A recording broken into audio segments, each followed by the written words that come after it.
그러면 지난 대선에서 윤석열 대통령이 1등 했으니까 1등 윤석열 대통령, 2등 이재명 대표 같이 정통령, 부통령 이렇게 하면 될까요? 더군다나 지금 이 민주당은 상대적입니다. 민주당은 이재명 대표 오로지 1인 체제로 해서 돌격 앞으로 하고 있지 않습니까? 오늘 뭐 국회 부의장도 다 뽑고 이제 모든 거 다 한다는 거 아니겠어요? 근데 지금 거기에 맞설 여당은 집단 지도체에서 매일같이 논쟁하고 매일처럼 당내 분란 일으키고 그러면 국민들이 어떻게 보시겠습니까? 결국은 상대적인 겁니다. 즉 약자예요. 지금 그 여당은.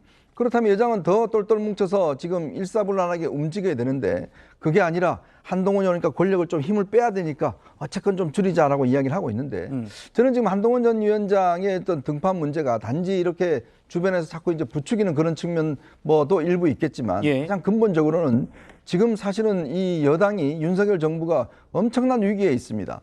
자칫하면 지금 벌써 뭐 이 야당에서는 탄핵과 개헌 뭐 등등 이야기하고 있는 거 아니겠습니까? 자, 그런 상황에 어떻게 하든지 국민의힘을 개혁해야 되고 정당을 개혁해야 됩니다. 그러지 않고서는 이 윤석열 정부 3년 동안 버텨낼 수가 없어요.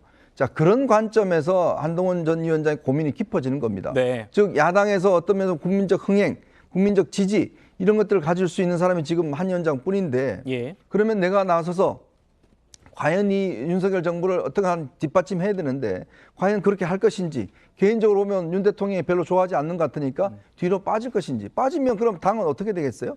좀 전에 봤지만 이제 관심이 없습니다. 이게 지금 보면 황우여 위원장 뭐 솔직히 제가 말씀드리면 국민들이 지금 관심이 있을까요? 별로 없어요.